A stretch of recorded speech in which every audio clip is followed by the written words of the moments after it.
कहते हैं कि सीखने की ना ही कोई उम्र होती है और ना ही कोई अवस्था होती है और ना ही कोई स्थान होता है जिसमें सीखने की ललक होती है। वह हर क्षण और हर अवस्था में कुछ न कुछ सीखता ही रहता है। एक फकीर था जो मरने की अवस्था में था। मरते वक्त उससे किसी ने पूछा कि आपने अपने जीवन में जो भी कुछ सीखा, जो भी कुछ ज्ञान ग्रहण किया, किस उम्र में आपने ज्ञान लिया था और किससे लिया था।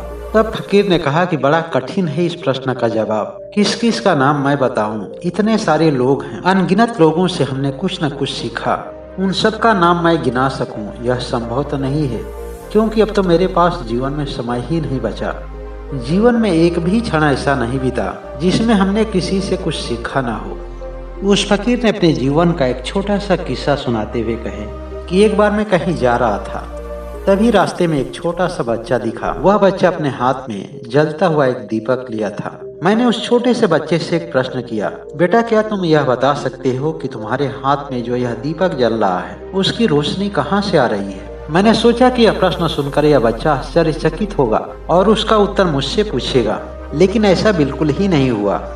उसने जो किया उससे मुझे ही हैरानी हुई। उस बच्चे ने मेरा प्रश्न सुनते ही उस दीपक को फूंक मार करके बुझा दिया और हमसे कहा कि अब आप ही बताओ कि यह रोशनी कहाँ चली गई। मैंने झट से उस बच्चे का पैर पकड़ लिया और उसे अपना गुरु मान लिया।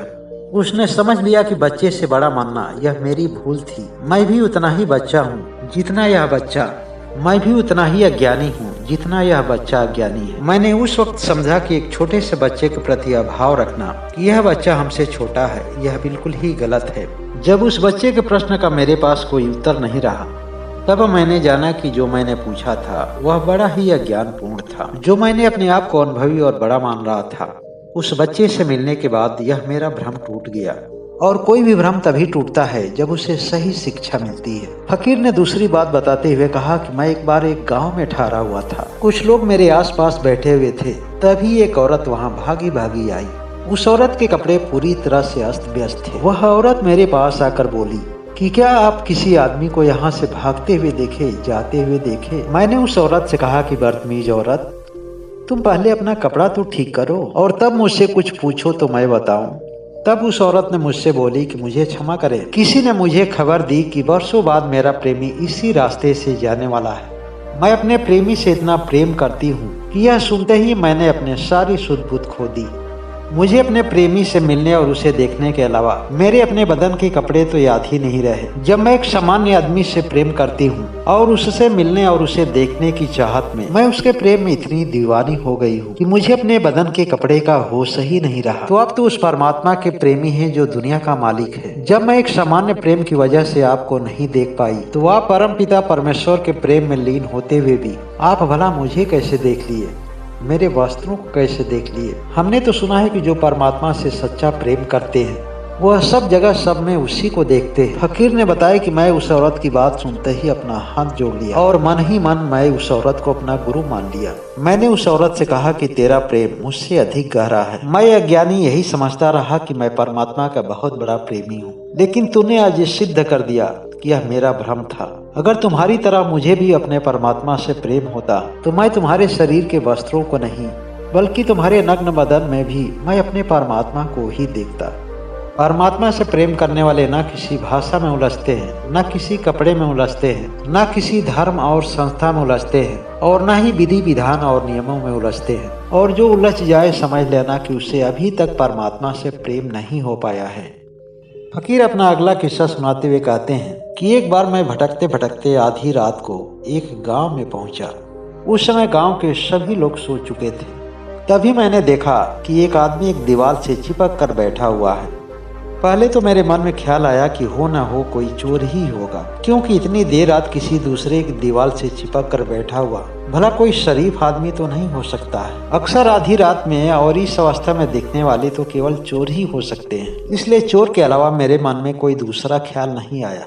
जब मैं उस आदमी के पास गया तो झट उसने मुझसे बोला, क्या तुम कोई राहगीर हो, रास्ता भटक गए हो? क्या आज रात में ठहरने के लिए तुम्हें किसी जगह की तलाश है? अगर ऐसा है तो आज तुम मेरे ही घर पे रुक जाओ।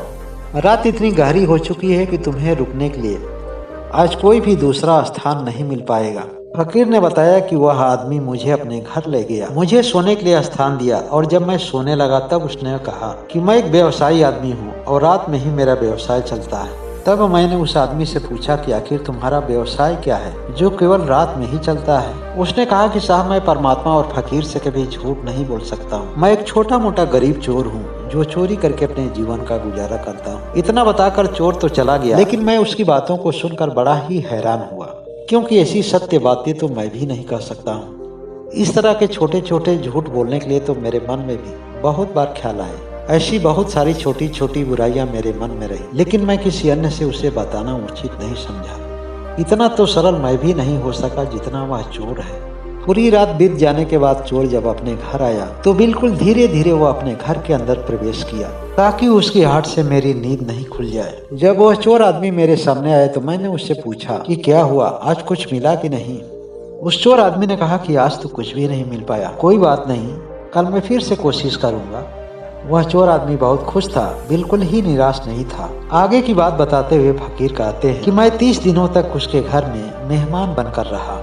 हर दिन वह रात को चोरी करने जाता था और सुबह खाली हाथ आता था और अपने चेहरे पर खुशी लिए केवल एक ही बात कहता था कि आज नहीं मिला तो कोई भी बात नहीं, कल फिर से कोशिश करेंगे। इस तरह से 30 दिन तक वह खाली लौटता रहा और हर दिन यही बात बोलता रहा, लेकिन उसके मन में कोई भी उदासी, कोई भी निराशा नहीं थी। 30 दिन के बाद मैं वहां से चला गया और परमात्मा की भक्ति में लीन हो गया। अपना पूरा समय भक्ति में देने के बाद भी जब परमात्मा का मुझे कोई भी कोर किनारा नहीं दिखा तो मन में थोड़ा सा हताशा और निराशा जरूर होती थी। कभी कभी लगता था कि इस खोज को बंद ही कर देना चाहिए, लेकिन उसी समय उस चोर की बात याद आ जाती थी कि जब एक चोर एक छोटी सी चीज पाने की चाह में हर दिन खाली लौटने के बाद भी निराश नहीं होता था, उसके चेहरे पर हमेशा खुशी ही दिखती थी और उसके मन में कल की सफलता की एक उम्मीद दिखती थी। तो मेरी तो खोज एक ऐसी संपदा की है जिसमें यह पूरी सृष्टि ही समाई हुई है। फिर मेरी सफलता के लिए तो अधिक धैर्य की आवश्यकता होगी। मैं उस चोर से प्रेरणा लेकर के अपने जीवन में प्रयत्नशील रहा। आगे की बात बताते हुए फकीर कहते हैं, जब मुझे ईश्वर की अनुभूति होने लगी और मुझे ईश्वर का चिराग दिखा तो सबसे पहले मैं अपने हाथ को जोड़ करके उस चोर को प्रणाम किया, क्योंकि वह चोर अगर उस रात मुझे नहीं मिला होता तो कभी का मैं थक हार कर बैठ गया होता। इस तरह से मेरे जीवन में बहुत सारे लोग मिले जिनसे मुझे कुछ न कुछ शिक्षा मिली और मैंने अपने मन ही मन उन्हें गुरु माना। दोस्तों, इन फकीर की सभी बातें केवल एक ही चीज बताती हैं कि सीखने वाले लोग छोटा और बड़ा नहीं देखते हैं, पशु और प्राणी नहीं देखते हैं, वह तो पेड़ पौधों से भी कुछ न कुछ सीखते रहते हैं। अगर हम भगवान बुद्ध की बात करें तो उनके जीवन में कई गुरु आए, लेकिन उन्होंने पूरी सृष्टि को ही अपना गुरु बना लिया। इसलिए कहा जा सकता है कि सीखने की ना ही कोई उम्र होती है और न सीखने का कोई समय होता है। समय तो हमेशा गतिमान है। हर क्षण समय आपको कुछ सीख देना चाहता है, लेकिन आप सीखने के प्रति जागृत कितना है यह तो आप पर निर्भर करता है। दोस्तों, इस छोटी सी ज्ञानवर्धक वीडियो से आपको कौन सीख मिलती है यह कमेंट करके जरूर बताएं। अगर वीडियो अच्छी लगे तो लाइक करें, शेयर करें और जो लोग अभी तक इस चैनल को सब्सक्राइब नहीं कर पाए वह सब्सक्राइब करके बेल आइकन की घंटी को जरूर दबा लें। आगे भी इसी तरह से अपना प्यार और सहयोग बनाए रखेंगे। हमेशा की तरह आप अपने जीवन में स्वस्थ और मस्त होंगे। आप सभी को मेरी तरफ से बहुत बहुत धन्यवाद।